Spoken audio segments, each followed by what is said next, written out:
buenas tardes a todos. Les damos, señores, como siempre, la más cordial bienvenida al programa más controversial de la República Dominicana. Somos controversia, salud, humor, deportes, debate, arte, política y muchísimas cosas más. Bueno, mis amores, hoy es jueves y vamos a compartir con todos ustedes la frase correspondiente esta tarde. Comienza donde estás, usa lo que tienes y haz lo que puedes. Bueno, el día de hoy, mis amores, vamos a hacer un recorrido por el mundo de la salud y hoy tenemos un mix de temas a tratar. El cáncer de mama y el cáncer de tiroides. Para tratar este tema tan interesante, tenemos el día de hoy una invitada muy especial para nosotros. Me refiero a la doctora Lynn J.N. Philip. Ella es cirujana general y oncóloga y con la doctora vamos a tratar este mix de temas tan importantes relacionados al mundo de la salud. Nos vamos al cáncer de mama y de tiroides. Buenas tardes, doctora, ¿cómo está usted? Bienvenida a su casita. Buenas tardes, gracias por la invitación, encantada de estar aquí. Para mí de verdad un inmenso placer tener la oportunidad esta tarde de compartir con usted. Queremos conocerla, vamos a ver, háblenos de usted, adelante. Bueno, yo soy cirujana general primero y posteriormente hice subespecialidad en cirugía oncológica, o sea, soy cirujana general y cirujana oncóloga. Me encanta la medicina, la salud, porque no solamente se trabaja la parte científica, sino que se combina un factor humano, sobre todo en la oncología, donde uno tiene contacto directo con pacientes que pasan por un sinnúmero de emociones y cuando, por ejemplo, reciben una noticia, van con el curso de un tratamiento, y eso hace que cada día uno pueda como ablandar un poquito más su corazón y ver el mundo desde un punto de vista más humano, y a mí me encanta esa parte de la práctica médica. Sí, en ese sentido me llama la atención esa parte, cuando usted habla, cuando el paciente recibe el diagnóstico. En esa experiencia que tienes en este mundo de oncología y cirugía, ¿cómo impacta esto al paciente cuando recibe ese tipo de noticias? De costumbre suele ser una combinación como de miedo, de preocupaciones, porque tradicionalmente cuando hay un diagnóstico de cáncer, la gente tiende a pensar en lo peor, en progresión del cáncer y muerte, y eso siempre agarra al paciente y también a los familiares como de sorpresa, porque no es algo que la gente suele andar esperándose. Entonces, lo importante es saber que el cáncer hoy en día tiene múltiples opciones de tratamiento, y aunque el miedo es real, pero tenemos maneras de enfrentarlo. O sea, tenemos muchos medios de soporte para tratamiento, para seguimiento. Entonces, ese miedo lo podemos ir dejando al pasito, porque tenemos muchas opciones para mantener tanto la vida del paciente como también la calidad de vida del paciente. ¿Cómo influye el apoyo familiar en ese sentido cuando alguien recibe este tipo de diagnóstico desfavorable? Es muy importante el apoyo de la familia, ya que, no solamente la familia biológica, sino cualquier persona que esté ahí presente para acompañar, para escuchar, para a veces simplemente tener paciencia y dejar que fluya las emociones del paciente. Eso como que tiene mucha influencia, incluso a veces en la evolución de la enfermedad, porque si el paciente se siente apoyado, su recuperación es más pronta, su pronóstico es mejor. Entonces es muy importante, si un conocido, un familiar suyo tiene un diagnóstico de cáncer, apoyar con paciencia, con todo lo que usted pueda aportar, pero a la vez respetando las emociones de ese paciente. ¿Qué es el cáncer de mama, doctora?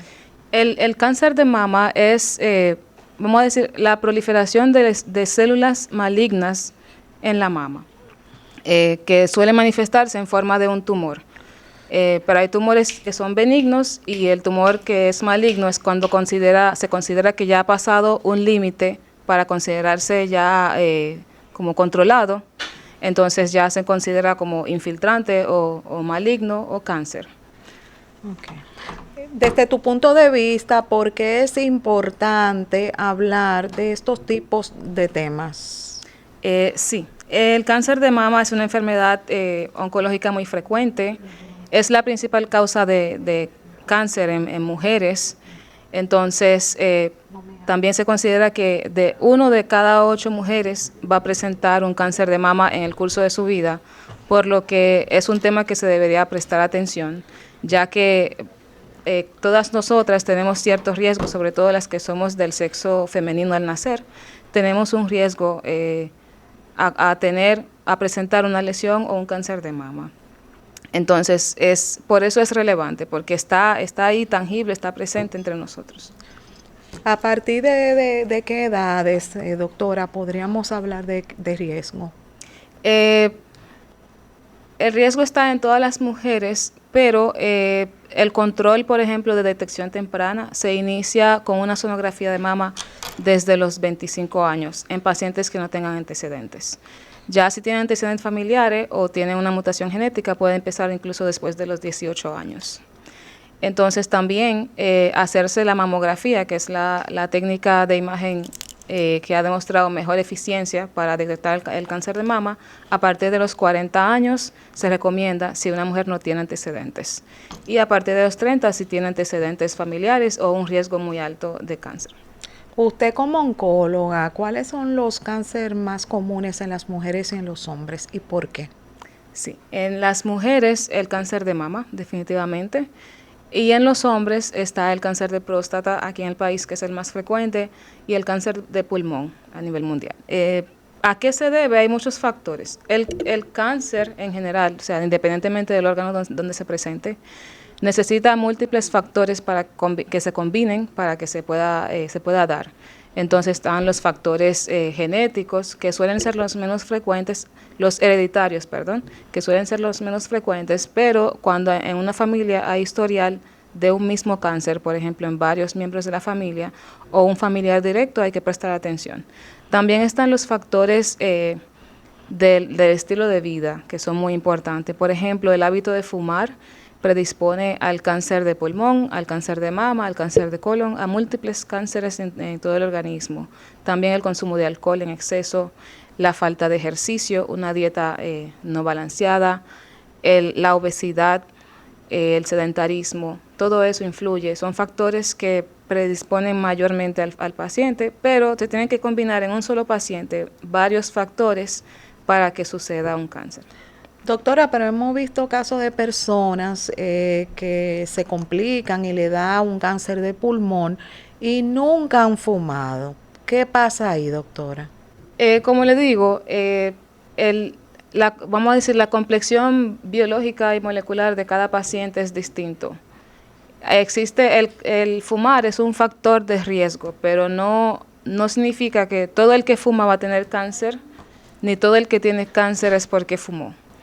También hay pacientes que están expuestos al humo del cigarrillo o el tabaco a través de personas de terceros. Por ejemplo, si mi pareja o mi familiar fuma y está fumando cerca de mí, indirectamente estoy consumiendo tabaco también, aunque yo no soy fumador. Entonces también ese paciente, aunque crea que no, tiene ese riesgo del tabaco. Pero no se necesita solamente el riesgo del tabaco, puede ser por cualquier otro factor de ese paciente, aunque no haya fumado nunca en su vida ni haya estado expuesto nunca en su vida, puede presentarse. Por eso se dice siempre que el cáncer es multifactorial, porque si uno pudiera saber exactamente cuál es el único factor que predispone a un cáncer, se eliminaría y ya nadie tuviera cáncer, pero lamentablemente no es la realidad. En el mundo del cáncer, doctora, desde su experiencia, ¿cuál es el menos común y por qué? El menos común de los cánceres. La puse a pensar. Yo creo que tenía que sentarme a revisarlo, porque uno siempre se va por el más frecuente, y ahí yo le puedo decir, bueno, uno, dos, tres. Usted está aquí en el programa más controversial de la República Dominicana, la pusieron a pensar y a revisar para usted, más o menos, díganos. Pero cánceres poco frecuentes, por ejemplo, en la población de aquí, a nivel mundial, los sarcomas son cánceres que son poco frecuentes, que algunos son más agresivos y otros no. No sabría decirle ahora un listing porque por lo mismo, o sea, uno va en la mente como grabado lo más frecuente, lo que más uno ve y así. Entonces, tendría que yo ponerme a ver en la cola de la lista. Sí, porque le hago la pregunta sí. específicamente, doctora, porque mi padre le dio un cáncer en el hueso de la mandíbula. ¿Ese es frecuente o no? No, no es considerado de los más frecuentes, pero Sí, por eso le hago la pregunta. Ese probablemente era un sarcoma también. Sí, era un sarcoma. Exacto, sí, no son muy o sea, no son los más frecuentes. Pero aquí se detectan casos como quiera, en el hueso, en el músculo, en otro tipo de tejido que no son ni piel ni glándulas, se pueden dar sarcomas. ¿Qué significa sarcoma?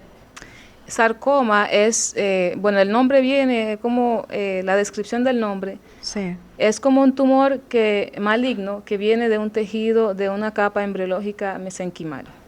Entonces, el sarcoma puede ser, por ejemplo, de hueso, entonces ahí cambia el nombre, pero tiene como todavía el apellido sarcoma, osteosarcoma, si es hueso, si es grasa, liposarcoma, y así por el estilo. Pero se puede dar en diferentes tipos de tejido. Entonces, la definición concreta es un tumor maligno o una lesión maligna que proviene de esa capa de tejido, o sea, de esa capa embrionaria, de donde nos formamos desde que estábamos en la barriga de la mamá. ¿Cómo se puede prevenir, doctor, el cáncer? El cáncer, nosotros lo que hacemos es conductas para reducir el riesgo. No podemos evitar un cáncer al 100% en un individuo, pero lo que sí es importante es cambiar las conductas que podemos controlar para disminuir el riesgo de presentar cáncer. Por ejemplo, una persona que tiene una alteración genética hereditaria que predispone al cáncer, ese factor tal vez no lo pueda cambiar, pero sí podemos cambiar los hábitos, por ejemplo, de lo que yo ingiero, los hábitos tóxicos de consumo de alcohol, de tabaco, hacer ejercicios, mantener una vida sana en general. Y en caso de tener una predisposición genética hereditaria, hacerse los controles mucho más temprano que la población general, para que, ya que no podemos evitarlo al 100%, detectarlo en la fase más temprana posible para mejorar el pronóstico en caso de que se dé un diagnóstico. Me gustó esa parte de lo relacionado a lo que es la herencia. La pregunta sería la siguiente, doctora. No es mi papá, tampoco mi mamá, pero mis tíos o mis primos. ¿A partir de qué punto debo de considerar que tengo un factor de riesgo hereditario? Si tiene un familiar directo, dígase su papá, su mamá, su hermano, o si en una misma familia, esa es la pregunta. 2 o más primos o tíos, o tíos, 2 o más miembros de la misma familia directa, o sea, de segunda generación. Por ejemplo, su papá no está enfermo, pero tiene 2 tíos que sufrieron de lo mismo. Entonces, ya eso aumenta el riesgo suyo de forma indirecta por esos tíos, porque en una misma familia se presentó un mismo patrón, aunque no fue un familiar directo, pero fueron varios familiares. ¿Y si son los abuelos? También. Porque los trastornos hereditarios pueden saltar una generación. Okay. Entonces, a lo mejor su abuelo lo tenía, su padre no, pero usted sí. Entonces, por eso, si hay varios miembros de la misma familia, se puede pensar o que tienen un mismo estilo de vida que predispone a ese cáncer, o que tienen un factor genético que se saltó una generación y entonces todavía estamos bajo riesgo. Usted sabe, doctora, que hay algo que me llamó mucho la atención de una familia que conocí, que a todos le dio cáncer antes de los 40 años y el mismo tipo de cáncer. A todos los hijos, mamá y tíos. ¿Por qué esto? Eso ya suena como un típico caso de cáncer hereditario. O sea, vamos a decir, ¿de qué era el cáncer? ¿Era de cabeza le daban, en la cabeza. En el sistema nervioso. Ajá. Bueno. Pero lo que me llamó la atención, doctora, discúlpeme que le interrumpa, es el mismo tipo de cáncer. Exacto. Y le dieron a los hijos y eso, menos de 40 años hacia abajo. Sí, eso es cuando tienen ya un trastorno hereditario, que su componente, como su manifestación principal, es ese cáncer, o una de sus manifestaciones principales. Okay. Y si se hereda de forma dominante, Entonces, después que el individuo cero, que sería, vamos a decir, el papá o la mamá, cualquiera de ellos dos, el individuo inicial que tiene ese cáncer, si es una característica dominante en su herencia biológica, todos o sea, vamos a decir, todos los descendientes de esa persona corren un riesgo de 50% de presentar esa alteración. Wow. Entonces, puede ser, en ese caso, que todos esos hijos que se enfermaron heredaron un gen que predispuso a ese cáncer, pero que tenía una presentación, una manifestación muy alta, o sea, de la manifestación de la alteración de ese gen. Okay. ¿Cuáles son los estudios que hay que hacerse, doctora? ¿Y a qué edad aproximadamente debemos de iniciarlo? Tanto para el asunto del cáncer de mama como de tiroides, que usted va a compartir con nosotros más adelante. Entonces, voy a empezar con los de mama. Se recomienda hacerse los chequeos le decimos detección temprana. Dijimos ahorita mujeres jóvenes, 25 años, una sonografía, 40 años una mamografía, si no tienen riesgo, si tienen riesgo familiar, entonces iniciarlo más temprano. En mujeres que todavía la contextura de su mama no permite detectar más fácil con una mamografía, se puede hacer también una resonancia magnética porque tiene mayor resolución y puede ver lesiones incluso imperceptibles en la mamografía. Pero no se recomienda la resonancia de rutina, ya que puede detectar muchísimo falso positivo, entonces lo usamos más en un paciente que sabemos que tiene un riesgo alto. Entonces, ya para cáncer de tiroides, suele ser en una rutina normal el examen de la tiroides con la palpación y todo eso, y una sonografía y control de las hormonas tiroideas. En un paciente que va a su chequeo rutinario, por ejemplo, nosotros las mujeres vamos al ginecólogo mucho, la consulta que va a hacerse su papá Nicolau, usted aprovecha y se hace su control de mama, un examen de tiroides, o sea, de las hormonas que libra la tiroides, más la hormona que controla la tiroides, TSH, T3, T4 y una sonografía de tiroides.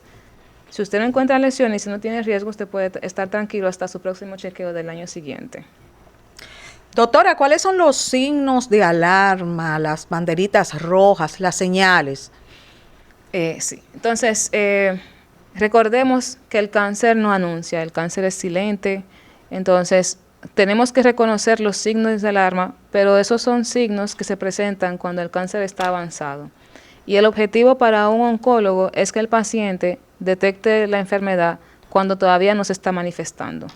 Entonces, si pasó su control y se presenta una lesión, ¿qué hay que tener pendiente? Palparse la mama y ver si tiene una parte que se siente como una bolita, si presenta secreciones que no presentaba antes. Si no está lactando y presenta secreciones, debe revisarse con un mastólogo o un ginecólogo. También si tiene retracción de la piel en cualquier zona de la mama, como que una zona que se vea que la piel está obviamente como que más retorcida que de lo normal, o si tiene la piel inflamada o engrosada. Entonces, esos son signos que nos hace pensar que hay una cosa que llama la atención, que en algunos casos puede ser inflamatorio o cualquier otro trastorno, pero es mejor prestar atención y descartar que no sea un cáncer, a dejarlo pasar y luego ver que era eso y que no se detectó a tiempo.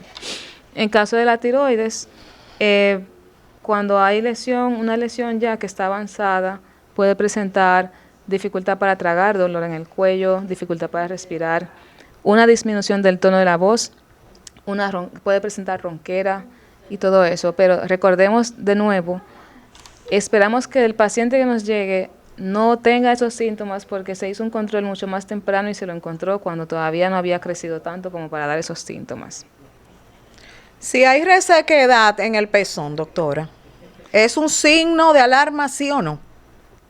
No necesariamente, pero hay una enfermedad de la mama que es proliferativa, que no siempre se asocia a cáncer, que puede presentar no solamente resequedad, sino también como escozor, como que la piel se pela. Entonces, lo recomendable es, lo que sea que usted vea que no es normal en su mama, que no se ha visto antes, debe chequearse con un médico, porque la mama tiene su glándula, que es lo que queremos prevenir que se enferme, pero también la mama tiene piel, y puede presentarse una lesión de piel en la mama que también requiere atención. Botar pus. No es normal. No es normal, aunque puede deberse a una enfermedad inflamatoria, es mejor revisarlo siempre. Porque la mama en su día a día, una mama sana no va a botar pus. Pero es más señal de una enfermedad inflamatoria, como un absceso, que de cáncer per se, aunque hay que siempre descartar. Cuando sospechamos de una enfermedad inflamatoria y le damos tratamiento y han pasado 2, 3 semanas y no vemos mejoría, tenemos que biopsiar la mama. ¿Por qué? Porque tenemos que descartar si eso se está dando por un cáncer o un tumor benigno o solamente es la enfermedad inflamatoria. Picazón, doctora, en los senos. ¿Y cómo influye el calor? La picazón tampoco es normal. Eso puede reflejar tanto una lesión de piel como una enfermedad propiamente de la mama. ¿Qué le digo del calor? No hay una influencia directa entre el calor y que se presente una lesión de mama. Entonces, la rutina de higiene y como vamos a decir, cuidado personal que tenemos es igual cuando hace calor que cuando no hace. Lo que quiero decir es que el clima solo como único factor no es lo que va a predisponer o afectar el riesgo de cáncer de mama. Doctora, algo que escuchamos mucho, si me doy un golpecito en esta área, dígame, ¿puede afectarme sí o no en el crecimiento de un tumor? Sí, le voy a explicar. El golpe solo no le va a producir un cáncer, pero si usted tenía un cáncer que no se había detectado, hay situaciones en las que la agresión del golpe hace que se active el tumor. Y eso se puede observar tanto en la mama como otras partes del cuerpo, donde un paciente no sabía que tenía nada, sufrió un trauma y el tumor creció. También está que tal vez no creció, pero en ese momento en el control se detectó lo que sea que estaba ahí y que no se... O sea, doctora, disculpe, usted me quiere decir que en ese caso específico usted está desmontando un mito aquí, 1A. Sí. La doctora está desmontando, señor, un mito 1A, porque escuchamos mucho que la gente dice, mira, eso te salió fue por ese golpe que tú te diste. Entonces la doctora dice que en ese caso, repita, doctora, para que desmonte ese mito. Que más bien el golpe no fue lo que produjo el cáncer, más bien el golpe lo que hizo fue exponer el cáncer y permitió que nos pudiéramos dar cuenta a tiempo. ¿Cuáles son los tipos de tratamientos que existen en la actualidad? Sí, para tratamiento de cáncer de mama disponemos de la cirugía como uno de los pilares del tratamiento. Disponemos de tratamiento sistémico, tanto quimioterapia como inmunoterapia, terapia biológica, terapia endocrina y la radioterapia, que en muchos casos donde aplica sirve para reforzar el control local aparte de la cirugía. En el caso de cáncer de tiroides tenemos también la cirugía. La cirugía suele ser el pilar de los tratamientos oncológicos, sobre todo donde hay tumores sólidos. Entonces también para el tratamiento de la tiroides tenemos soporte de tratamiento sistémico por quimioterapia y radioterapia, pero en tiroides esos se requieren en casos más donde el tumor es más agresivo, donde es irresecable. No de rutina se utiliza quimio y radioterapia en todos los cánceres de tiroides, porque los más frecuentes son vamos a decir, el subtipo menos agresivo, que es el papilar, que suele controlarse solamente con la intervención de la cirugía y la parte de ablación con medicina nuclear en la tiroides. En mama se combinan varias modalidades de tratamiento para controlar la enfermedad del paciente, no solamente operándolo, sino dándole tratamiento de soporte, que muchas veces puede tardar hasta meses o años después de la cirugía para controlar que no recurra a la enfermedad. Entonces, lo que quiero concluir es que el tratamiento de cáncer en diferentes órganos siempre conlleva más que un especialista, sino debe ser multidisciplinario. Entonces, incluso en los centros donde se trabajan con tumores, Se recomienda siempre hacer como junta médica y comité médico para tomar decisión en conjunto, porque todos los especialistas que van a involucrarse en el tratamiento deben estar comunicados y influye, o sea, la comunicación entre los especialistas influye mucho en cómo el paciente va a sobrellevar la enfermedad y su pronóstico. ¿Cómo se decide el tipo de cirugía? Eso, hay muchos factores que son propios del tumor, de qué tan agresivo está y todo eso, y otras que son preferencias del paciente. Le voy a poner algunos ejemplos. Por ejemplo, en el cáncer de mama, hay en etapa temprana, hay opciones de conservar la mama cuando se hace la cirugía, pero existen pacientes que tienen un riesgo atribuido a que no pueden recibir la radioterapia porque le va a provocar más daño biológico al paciente. Entonces, eso se vuelve como una limitante para uno operar y conservar la mama. ¿Cómo cuáles tipos de pacientes? Claro. Por ejemplo, una paciente que esté embarazada en su primer o segundo trimestre, que como está el bebé, no podemos exponer el bebé a la radioterapia. No podemos dejarle la mama porque en todas las cirugías donde dejamos la mama, le damos radioterapia. Entonces, ¿qué pasa? Esa paciente embarazada, si no va a dar tiempo operarla y darle radioterapia estando embarazada, como que no se recomienda. Entonces, ahí ya vamos a decir, no califica para conservarse. También hay pacientes que ya han recibido radioterapia en zonas cerca de la mama y no se le puede duplicar la radioterapia en esa zona. Ahí entonces también se descarta. Hay pacientes que la radioterapia le va a traer problemas porque tienen un problema de síntesis de colágeno, entonces ahí también esos pacientes no aplican. Pero en los pacientes donde hay que quitar la mama entera, hay opciones de reconstrucción, que ya va a depender de las preferencias de la paciente, si desea reconstrucción en el mismo momento o no, o cómo la paciente lo va a preferir. Pero hay muchas opciones. Incluso hoy en día, pacientes que en años anteriores se habían intervenido donde el sistema de autorización de vía ARS no cubría las reconstrucciones, hoy en día se están reconstruyendo la mama después de haberse operado la mama completa y estar plana. Si desean, todavía hay opciones de reconstruirse esa mama hoy en día. Una preguntita, doctora. Usted no ha hablado aquí en casita sobre el factor hereditario, etcétera. Si una persona hereda este tipo de cáncer en los senos, su prima, su hermana, su mamá, su familia, etcétera, y decide sin tener ningún tipo de lesión, me quiero quitar los senos, doctora, ¿esto está correcto? ¿Tiene derecho esa persona para tomar esa decisión? ¿Qué usted considera? Sí, recordemos que el paciente siempre tiene derecho sobre su cuerpo. Entonces, ¿qué se va a tomar en cuenta? Si esa paciente se hizo un monitoreo genético y encontró que tenía mutación del mismo gen que afectó el familiar que tuvo cáncer. Okay. Entonces, ya si ese paciente tiene derecho a solicitar una mastectomía, o sea, que le quiten las mamas, si así lo desea.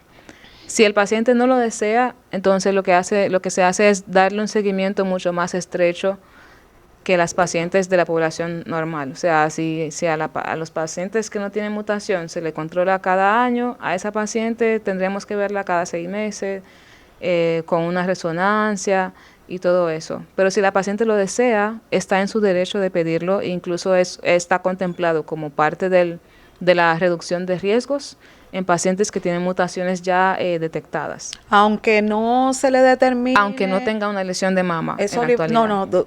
Usted explicó, doctora, que hay en algunos casos en que se aparece alterado, ¿verdad? Uh-huh. Lo que sería lo que le da la información a ustedes de que puede haber una probabilidad de cáncer a pesar de que esa persona esté heredando esto, uh-huh, que esa es la pregunta que tenemos en base. Pero si esa persona, eso no aparece en los análisis, pero se decide, le dice, no importa que yo no tengo eso alterado, yo quiero que me quiten los senos para evitarme un problema en el futuro. ¿Qué pasa ahí, doctora?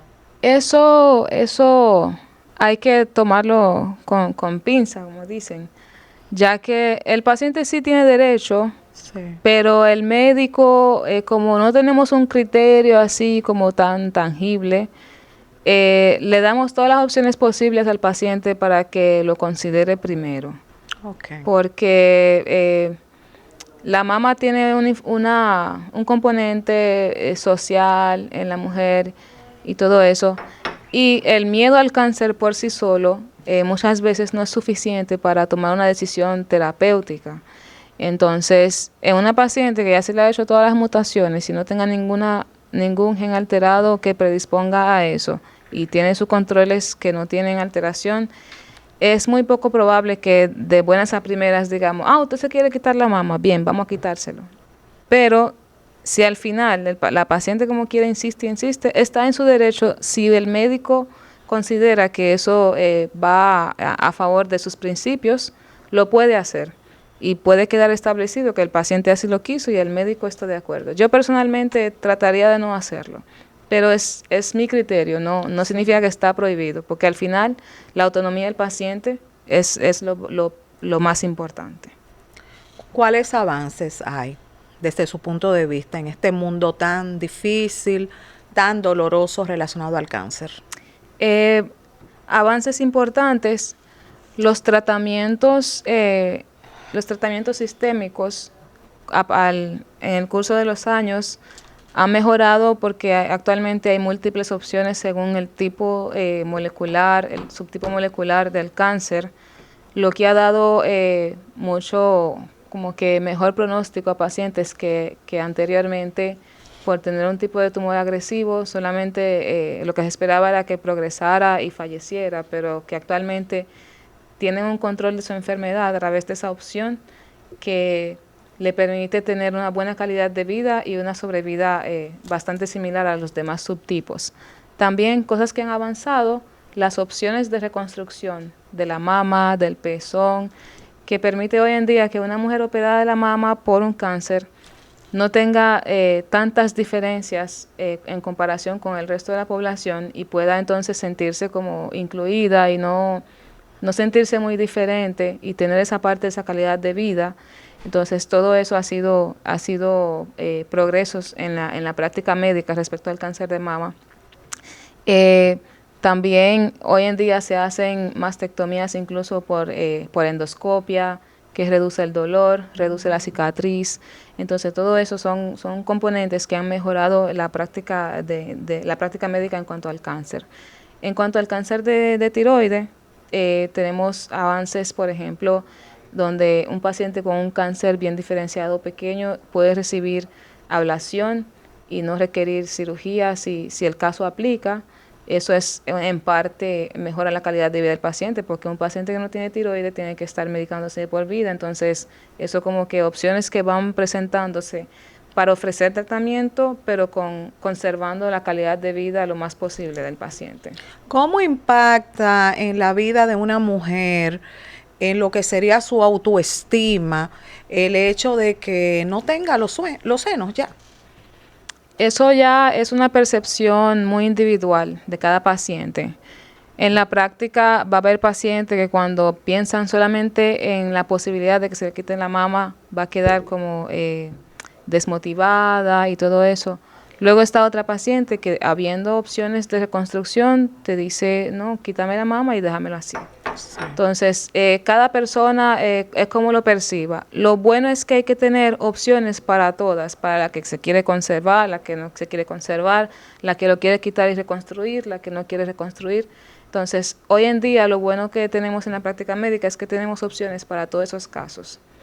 Pero he visto que muchas mujeres quedan como afectadas con la idea de perder la mama por el componente social que tiene. Gracias a Dios y hoy en día tenemos recursos para conservar lo más posible el contorno de la mama y también reponer el tamaño a través de reconstrucción, ya sea con su propio tejido o con material protésico. ¿Cómo impacta la pareja en este sentido, doctora? La pareja viene siendo como el pilar, parte del pilar familiar, como el soporte, vamos a decir, el entorno de la paciente. Entonces, una pareja ideal tiene que, o sea, es el que acompaña a la paciente, que esté como, vamos a decir, llevando ese proceso con ella, sin exigirle mucho, pero a la vez como que estando presente. Entonces, hay muchos hombres que cuando la mujer se somete a ese tipo de procedimientos se muestran muy como que apoyan a la paciente y entienden que es un cambio que está presentándose, pero no es el fin de la relación ni el fin de la vida de esa mujer, y pueden mantener una relación normal. Ahora, es penoso cuando hay una pareja que asocia solamente que reduce, vamos a decir, la sexualidad y todo eso solamente en torno a una mama que se operó, que es una parte de la paciente. El resto de la paciente sigue funcionando normal, vamos a decir. Esa persona sigue existiendo igual. Entonces, lo ideal sería que la pareja pudiera entender esa parte, porque no solamente la mama, cualquier órgano se puede enfermar y podemos pasar por un cambio. Entonces, la pareja ideal sobrelleva esos cambios y crece con la paciente, vamos a decir. Tomando en cuenta, doctora, todos esos puntos tan interesantes que usted ha compartido con nosotros, los relacionados a cómo impacta o afecta en el autoestima de la mujer y esa parte tan importante, el soporte de la pareja. ¿Qué significa seguir siendo yo después de una cirugía como esta? Claro, es una pregunta muy importante. Lo que hay que tener en cuenta, lo digo yo como médico porque no he pasado por el proceso, sí, y debo respetar la experiencia de cada persona, pero lo que es recomendable, lo que yo recomiendo desde mi conocimiento como médico, es que ya cada persona tiene un valor inherente, incluso antes de un diagnóstico. Y al momento del diagnóstico y después del tratamiento, sigue siendo esa misma persona con ese mismo valor. Y tiene un valor agregado por haber pasado por una experiencia que para muchos es traumático, pero lo sobreviviste, lo sobrellevaste, lo superaste. Entonces, eso debería ser incluso un elemento para elevar la autoestima luego de haber superado, porque en el proceso la persona puede sufrir y se entiende, pero luego de haber superado ese proceso, darte como que tú mismo un aplauso, como que yo sobreviví eso y salí victoriosa. Entonces, no debería afectar la percepción de sí misma, pero respeto el proceso que lleva cada persona, porque ese crecimiento no sucede al mismo ritmo y a la misma velocidad en cada paciente, en cada ser humano, y hay que respetarlo. Me gustó mucho esa parte, doctora, que usted compartió con nosotros, que una cirugía no es lo que nos define. Exactamente. Excelente reflexión. Y también pues compartir con todos que muchas veces este tipo de situaciones difíciles o límites, cuando nosotros podemos pasarlas, vamos a decirlo así, nos sirven de una forma u otra para esa experiencia que vivimos, ayudar a otros, es decir, para trascender. Y ahí vemos personas, por ejemplo, que vivieron situaciones difíciles con un cáncer, que es el tema que estamos tratando hoy, y luego pues hacen trabajos hermosísimos a favor de personas necesitadas con situaciones de cáncer, crean fundaciones y apoyan uno a 20 personas que vivieron el mismo proceso o la misma situación. Como vemos y dice la doctora, no somos solo un diagnóstico. ¿Qué opina? Sí, somos un ser humano completo y toda la parte de nosotros vale, toda la experiencia que llevamos también vale. Y es muy importante eso que usted menciona, de la persona que ya ha pasado por el proceso, poder guiar al que está entrando a ese proceso, porque ya tiene herramientas que adquirió y que sí le puede pasar, y así acompañar. Y también la idea también de sentir, yo no estoy sola en esto, porque sí, otras personas lo están experimentando y lo han superado. Entonces, esa parte es muy importante. La que pueda, luego de haber pasado por un proceso de tratamiento de un cáncer y pueda hacer ese tipo de trabajo comunitario, es muy, muy importante. Sí, doctora, ¿existe alguna diferencia cuando ese diagnóstico es dirigido ya a una mujer de tercera edad, por ejemplo? ¿Usted dice una alteración como en el pronóstico o en cómo En se el maneja? pronóstico, si la edad influye en lo que sería el asunto relacionado a la malignidad. Paradójicamente suele pasar al contrario. Los Wow. cánceres que se dan en la edad más avanzada suelen ser los menos agresivos, que crecen como más lento y se pueden manejar como más tranquilo. Oiga eso. Y las que se dan en mujeres más jóvenes, dígase 30, 35, por debajo de los 40, suelen ser tumores más agresivos. Entonces, la diferencia está en que la paciente joven tal vez tenga una mejor capacidad física de tolerar el tratamiento. Entonces, en pacientes, por ejemplo, por encima de 80, el tumor no es agresivo, pero el tratamiento hay que llevarlo como lo más conservador posible, porque hay tratamientos, por ejemplo, vamos a decir, de quimioterapia que son tóxicos para el corazón. Si se puede evitar en una paciente de edad mayor, si no lo requiere, se trata de evitar porque no queremos sobrecargar al paciente de tratamientos que al final descompensen su calidad de vida. Entonces, el manejo siempre se trata de ser más conservador, lo más conservador posible en la paciente de edad adulta, pero como le explico, el pronóstico del cáncer per se, por el crecimiento del cáncer, es mejor, gracias a Dios. Wow, doctora, pero entonces usted aquí está derribando otro muro, está derribando aquí en casa otra pared, porque escuchamos mucho, y quiero que usted pues nos edifique en este sentido, que mientras más adulta es la persona, la probabilidad de que sea maligno un tumor va a depender de la edad. Entonces, ¿qué ocurre ahí? Déjeme arreglarlo un chin. Usted tiene todo el derecho de arreglar todo lo que quiera. No es la probabilidad de que sea maligno, porque definitivamente la edad es un factor de riesgo para presentar el cáncer, que es maligno. Es que un tumor maligno, o sea, ya maligno en los dos casos, sí, en una mujer joven se suele presentar un subtipo más agresivo. Mientras que en la mujer ya mayor de 65 suele ser un tipo de tumor, aunque sea maligno, menos agresivo.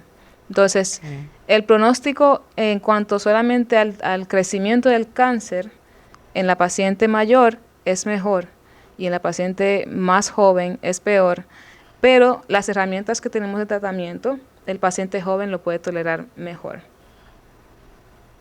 Pero no es que no va a ser maligno en la paciente. No, yo le entendí, pero lo que yo le estoy preguntando es porque escuchamos mucho, usted lo sabe, que la gente dice que cuando a una gente le sale un tumor, mientras más mayor es la persona, más alta es la probabilidad de que sea maligno. O sea, esa es la pregunta que yo le estoy haciendo. Sí. En pacientes mayores se presentan más tumores, o sea, en general, en diferentes órganos, porque la edad avanzada es un factor de riesgo para diferentes tipos de tumores. Y hay tumores donde la edad incluso limita más el pronóstico, como el cáncer de tiroides, por ejemplo. Si diagnostica en un paciente joven, tiene mejor pronóstico y suele ser más controlado. En un paciente mayor, suele progresar más rápido. Pero en cuanto a presentación de tumores en general, la edad avanzada es un factor de riesgo. Cuando ya un cáncer de mama es agresivo y ya está en otros órganos, ¿cuáles son los órganos que compromete? Eso eso se llama metástasis, cuando viaja desde la mama o desde el órgano donde se produjo a otro órgano distante. Se puede afectar los pulmones, el hígado, el cerebro, el hueso. Principalmente esos son como los focos principales, pero cuando hace metástasis puede metastatizar incluso a la otra mama. O sea, se puede viajar por todo el cuerpo y cualquier tejido que sea favorable, que permita el crecimiento de la célula, va a crecer. Doctora, ¿qué mensaje usted puede compartir con nosotros, con aquellas mujeres que en este preciso momento están viviendo la enfermedad? Lo que le puedo decir es que mantengan la fe, una actitud positiva, se rodeen de personas que le puedan apoyar y que van a salir de ese proceso y lo van a superar. Entonces, hay que actuar con determinación y con menos miedo, porque tenemos recursos, tenemos personal, y siempre traten de rodearse de personas que puedan darle apoyo moral, acompañarle, para llevar ese proceso de una manera como que más, lo más llevable posible, lo más suave posible. Bueno, ahora nos vamos al mundo del cáncer de tiroides. Queremos que la doctora comparta con nosotros definición de cáncer de tiroides y quiénes son los más propensos para este tipo de situación. Sí, la tiroides es un órgano que tenemos bien pequeñita, una glándula que está aquí en la parte de adelante del cuello y tiene funciones como de regulación del organismo. No se ve, no se ve de forma macroscópica lo que hace la tiroides, pero secreta unas hormonas llamadas T3 y T4 que cuando se liberan controlan muchas funciones sobre el músculo, el corazón, el tejido graso, el nivel de energía que tenemos para funcionar todos los días, nuestra capacidad de integrar conocimiento, todo eso, en todo eso influye las hormonas que produce la tiroides. Entonces, el cáncer de tiroides es cuando se presenta una lesión maligna, un tumor maligno en ese órgano, en la tiroides. Ese actualmente es el 7º cáncer más frecuente en el mundo. Wow. Y es el cáncer más frecuente en personas jóvenes, dígase en edad de 18 a 33 años. ¿Por qué, doctora, en personas jóvenes? No, eso es la estadística. ¿Pero por qué usted considera que es más frecuente? No podría atribuírselo a un factor X. Exacto, determinado. Pero esa es la estadística que existe en la actualidad. Entonces, riesgos sí que sí existen para el cáncer de tiroides es la exposición a radiaciones, que eso es un factor controlable. Wow. El paciente que ha sido irradiado en el cuello por otra enfermedad, el paciente que ha estado sometido en desastres nucleares, como en zonas donde hubo bombas nucleares. También los pacientes, los que trabajamos en el área de la salud, que participamos en procedimientos a pacientes, pero que incluye rayos X. Si no nos protegemos el cuello, entonces estamos expuestos también a recibir esa radiación que predispone al cáncer de tiroides.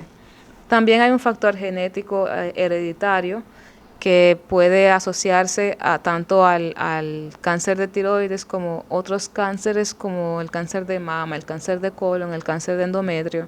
Muchos síndromes genéticos hereditarios que puede predisponer a presentar un cáncer de tiroides.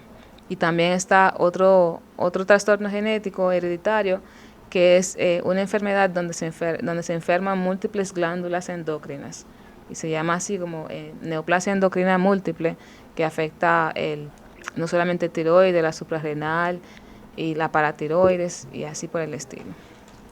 ¿Cuáles serían, doctoras, las banderitas rojas, señales de que puede estar presente un cáncer de tiroides en la vida de un sujeto? Sí, principalmente cuando hacemos un estudio de sonografía y vemos una bolita que tiene características irregulares, que tiene los bordes como más deformes, que el centro tiene como material como de degeneración necrótica. Eso es lo que el médico puede percibir a través de estudios, pero el paciente, recordemos que el cáncer no anuncia, no avisa, entonces cuando tiene síntomas es porque está un poco avanzado, pero en caso de estar avanzado y dar síntomas, puede sentir dolor en el área, una masa palpable, también puede presentar disminución del volumen de la voz, puede presentar ronquera, puede presentar dificultad para tragar porque la tiroides discurre por una zona donde está el esófago, que nos ayuda a tragar, la tráquea, los nervios que controlan las cuerdas vocales y todo eso. Entonces, todos esos órganos, cuando crece un tumor y comprime, puede afectar entonces y dar esos síntomas. ¿Siempre duele el cáncer, doctora? No, el cáncer no suele doler. El cáncer empieza a doler cuando ya crece mucho e infiltra un órgano vecino o un nervio que está asociado a la percepción del dolor y ahí entonces empieza el dolor por un tumor. Pero en general, los tumores cuando empiezan a crecer no dan dolor, no dan síntomas, y por eso es tan importante hacer las maniobras de detección temprana, porque para cuando nos demos cuenta ya está avanzado. O sea, doctora, que en la mayoría de casos o en muchos casos, cuando la persona se da cuenta es porque ya tiene el cáncer bastante prolongado o avanzado. Exacto, está más avanzado de lo que quisiéramos que estuviera. Un ejemplo, en el cáncer de mama, que tradicionalmente se promueve mucho la autopalpación, Sí. lo cual es bueno y ayuda porque es una forma de detección, pero nosotros, vamos a decir, los oncólogos, quisiéramos no tener que llegar a que el paciente se autopalpe, sino que percibirlo cuando está todavía más chiquito, porque un tumor ya palpable es porque está localmente avanzado.